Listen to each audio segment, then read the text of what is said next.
Une centaine de familles choisies dans l'agglo pour devenir les pionniers du climat. Dans le cadre de son plan climat, la CUB innove avec cette démarche de mobilisation citoyenne.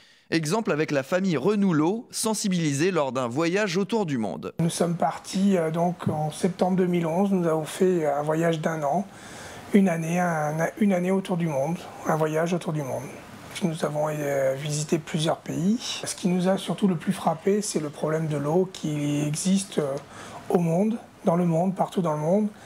Alors que pour nous, c'est quelque chose qui est tellement naturel, par exemple d'ouvrir son robinet, de pouvoir boire l'eau du robinet. J'ai vu l'annonce sur le site de la CUB, une annonce pour devenir pionnier du climat au mois de, je crois, d'octobre. Pas mal de candidatures, effectivement. On a été obligé de sélectionner un peu les gens.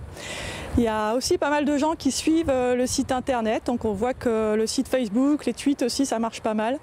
Donc c'est aussi ce qu'on essaie de développer, les réseaux sociaux autour des activités de la CUB via les outils numériques.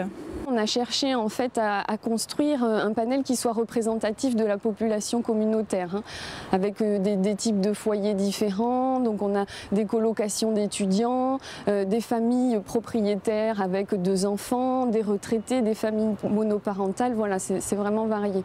Notre objectif, c'est vraiment effectivement de faire boule de neige avec ce dispositif.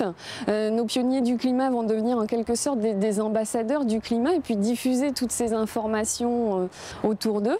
Régulièrement, ils se rencontrent. Il y a les ateliers de sensibilisation qui sont organisés par l'équipe. Nous avons participé donc à une réunion, à un premier atelier donc, sur l'eau justement. Donc on fait partie d'une tribu, on appelle ça une tribu. Il y a différentes tribus dans les pionniers du climat.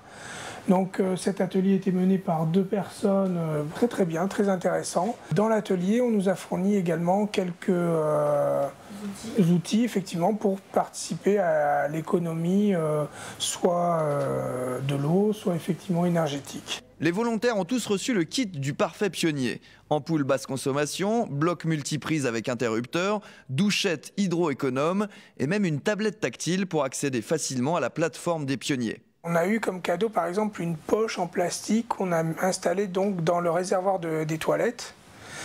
Du coup, effectivement, lorsque l'on tire la chasse d'eau, on ne dépense pas 6 litres, mais on dépense maintenant, je crois, 4,5 litres. Alors c'est 1,5 litre de moins.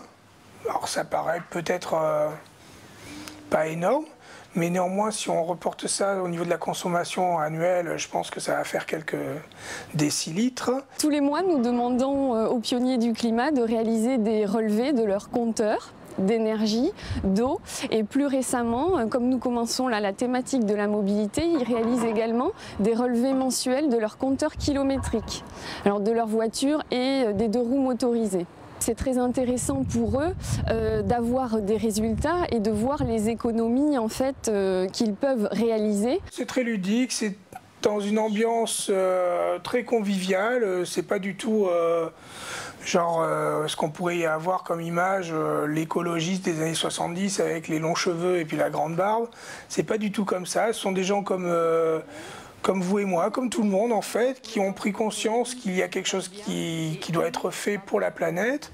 Pour faire évoluer les comportements, en fait, si on n'est que sur des actions contraignantes, les gens ne sont pas forcément très emballés. Alors que là, l'aspect ludique permet de motiver les familles. Donc on leur fixe des challenges, on leur demande de se réunir par groupe. Et donc ça permet effectivement à cette action de prendre et aussi de fonctionner dans la durée. Alors là, le challenge, c'était prendre une douche en 5 minutes top chrono. Et puis l'objectif, c'était d'organiser une sorte de challenge au sein, évidemment, de la famille, entre les adultes, les enfants, les petits, les grands, se chronométrer et puis voir qui serait le plus rapide sous la douche. La plupart, effectivement, ont relevé le défi. Il y a une sorte de challenge qui s'établit naturellement entre les pionniers, qui permet de créer une dynamique.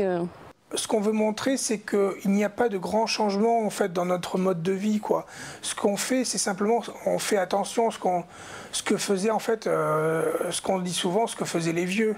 Tout simplement, ils faisaient attention à leur environnement, à ce qu'ils faisaient. On laissait pas, par exemple, mes grands-parents ne laissaient pas la lumière allumée dans une pièce où ils n'étaient pas.